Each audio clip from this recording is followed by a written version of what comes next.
Hello everyone, इस question में क्या है, the tangents to this parabola, इस पैराबोला पर टेंजेंट करना है फ्रॉम द ओरिजिन, है ना, एट द परपेंडिकुलर। उसने क्या बोला, आपको tangents to this parabola from the origin, right. देखो, from the origin are perpendicular, right, then C का वैल्यू बताओ। उसने बोला tangents to the parabola from the origin. देखो ऐसा है, ये ओरिजिन है आपका 0,0, ठीक है। सीन समझिए, है ना, इससे टेंजेंस ड्रॉ की जा रही है, दोनों कैसी हैं, परपेंडिकुलर है, ठीक है। ये बात समझिए। तो मान लेते हैं यहाँ पे टच करता है, इसको T1 मान लेते हैं, यहाँ पे टच करता है, इसको T2 मान लेते हैं। कोई दिक्कत आपको? तो पहले पैराबोला को अगर ढंग से लिखें तो वाई स्क्वायर इक्वल टू आपका पैराबोला क्या है, ध्यान सुनिएगा। अगर वाई स्क्वायर को अगर ध्यान से देखेंगे तो वाई स्क्वायर इक्वल टू क्या आ जाएगा, एक्स माइनस सी। तो इसको कंपेयर करो, Y square equal to 4ax से, कैपिटल मान लेते हैं एक्स, ठीक है। तो आपको स्टैंडर्ड फील आ जाएगा। तो 4a का वैल्यू कंपेयर करोगे तो 1 आ जाएगा, a का वैल्यू 1/4 आ गया। अब c का, x का वैल्यू कितना आ गया, x माइनस सी, ठीक है। अब देखो ये पॉइंट्स अपना होता है टी वन पॉइंट्स को लिखते हैं अपन, टी1 पॉइंट को a t1 स्क्वायर, है ना, कॉमा 2a t1, ठीक है। ये पॉइंट्स क्या है, तो a t2 square comma 2a t2। अगर मैं आपसे बोलूँगा, इसके पॉइंट्स के नाम दे देते हैं सर, पॉइंट्स के नाम दे दो, ये p और q और दिस इज r। तो स्लोप ऑफ इस वाली लाइन का स्लोप निकालो, y2 minus y1 x2 minus x1, तो कितना आ जाएगा आपका, आ जाएगा 280 अपॉन 80 स्क्वायर, तो 1/t1 आ जाएगा।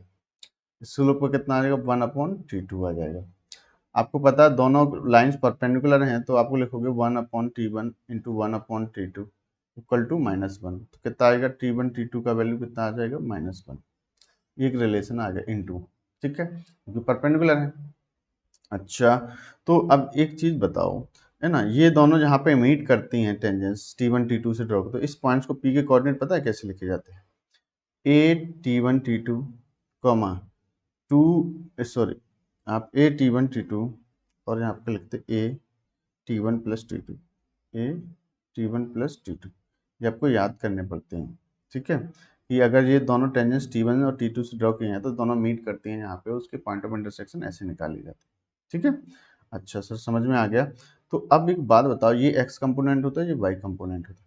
तो x कंपोनेंट अपने पास आ गया a t1 t2, तो x की जगह पे क्या लिखोगे, x minus C equal to, ये कितना है आपका t1 t2, a t1 t2 कितना है आपका, a t1 t2, a का वैल्यू भी रख दो, t1 t2 का भी रख दो, खत्म, ठीक है।